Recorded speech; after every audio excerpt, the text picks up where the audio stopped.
Good morning, everyone. This morning we are going to cover an economic subject in which economy has been manipulated. I should say currency is manipulated. There are lots of people who manipulate, exploit currency, or turn and twist currency this way or that way by speculation, by expectation, by anticipation, by just prediction. These kinds of activities are known as currency speculation. Currency speculation is unethical, I would say it's illegal per se. It is not allowed.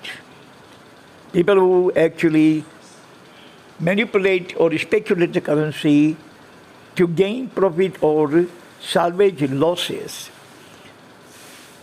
these are the kind of people who actually don't do legal activity. Whatever they do in the currency, speculation is not allowed. Allowed in the mercantile law or in economic principles or economic tenet. This is unethical, this is illegal, but nevertheless, this is done everywhere hush-hushly. Most of the time, these people are not caught because they don't leave any kind of evidence. They don't leave any kind of proof. They do currency speculation, illegal activities, though, very smartly, very clearly, that nobody can actually catch them with blood on their hands. Nobody can catch them while in action. That is why currency speculation has been going on everywhere, and still, not even one or two currency speculators, perpetrators are caught by the law in a year.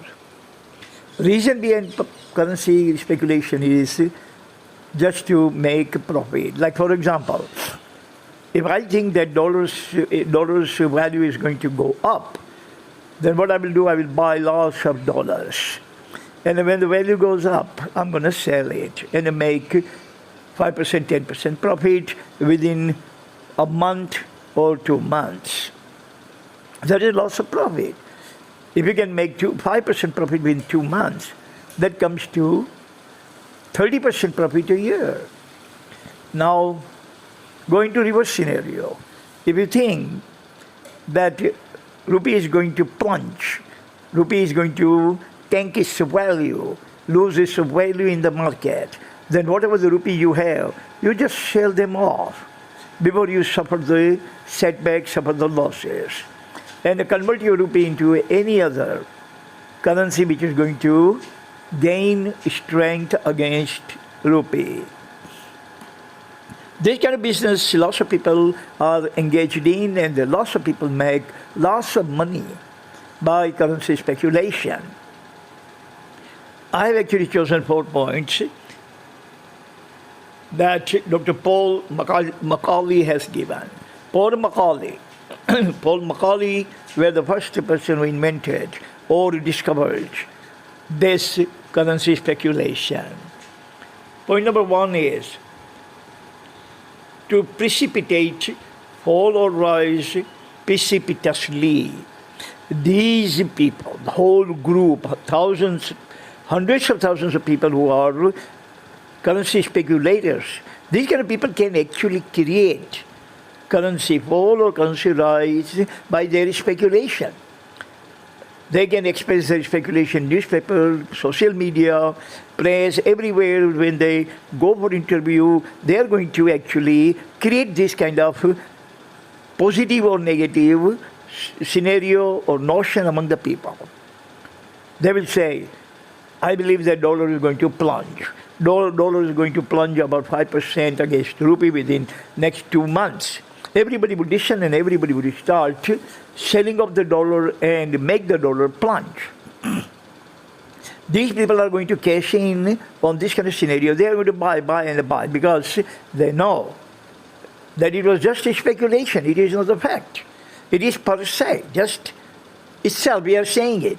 2 months later, dollar is going to definitely plunge to about 5% low. These people are going to buy off as many dollars as they can. And again, next 2 months, the dollar is going to gain.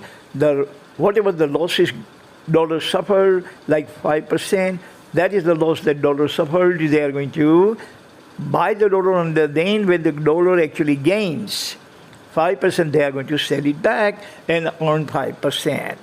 So they create this kind of speculation.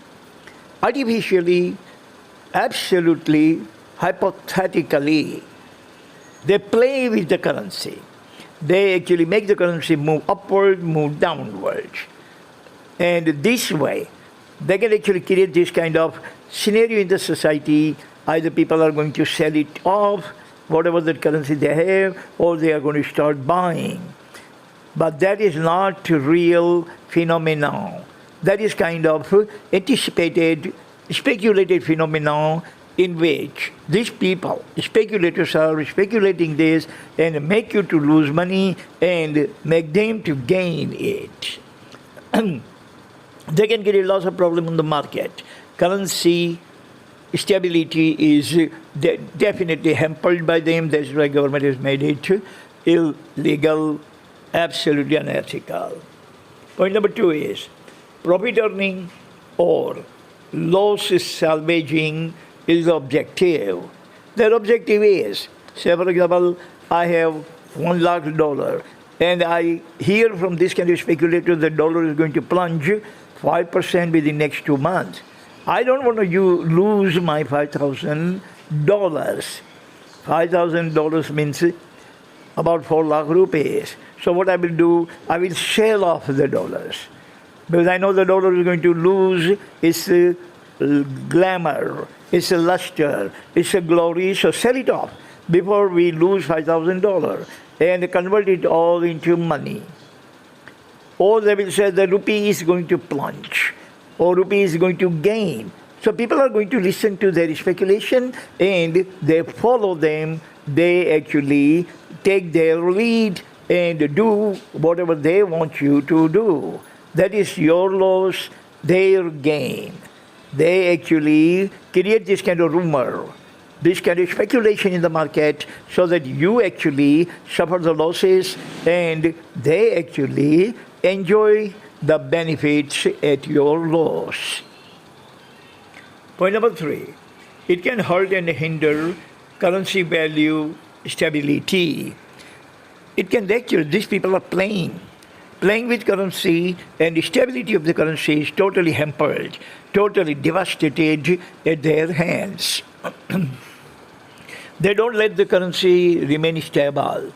They create these kind of waves, this kind of turbulence, this kind of storms, and this kind of chaotic phenomenon in the currency market, and this currency actually becomes yo-yo. It goes up and it comes down, goes up and goes. No genuine businessman dealing with the currency are going to touch that particular currency, which is like yo-yo, which is not stable but fluctuates at the speculation of these perpetrators of speculation. Currency can be devastated. Currency's image can be devastated. Currency can become lackluster. Currency can become redundant. Every currency dealer is going to dump that particular currency because the currency has no value, currency has no any kind of reliance, currency does not have any kind of stability. Today the currency against the dollar is, say for example, 75. Tomorrow it is going to be 80. Day after tomorrow it's going to be 70. This kind of currency can actually give you lots of brunt.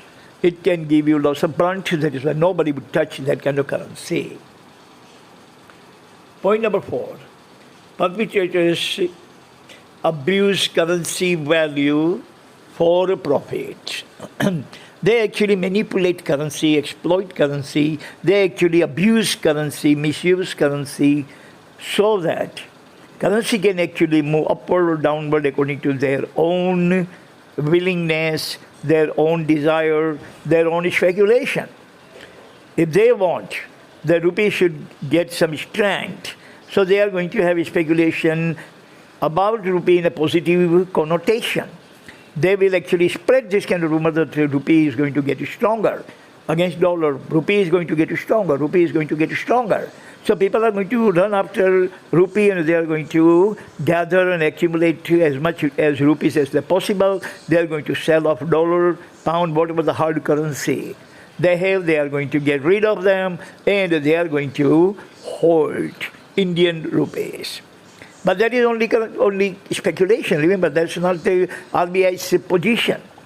That is not RBI's anticipation or RBI's order or RBI's rule or policy. That is just speculation by the speculators who are actually spreading this kind of rumors, this kind of speculation. It's all false speculation so that you can actually follow their mantra. And their mantra is going to make you lose every single thing that you have, and their mantra is going to make every single thing that they want. That is called currency speculation. Currency speculation is absolutely detrimental for our currency, for our economy, for our exports, because nobody in the world would actually have any kind of confidence in that particular currency which is the victim of speculation. God bless everyone on this planet. Thank you very much for listening. See you again next time.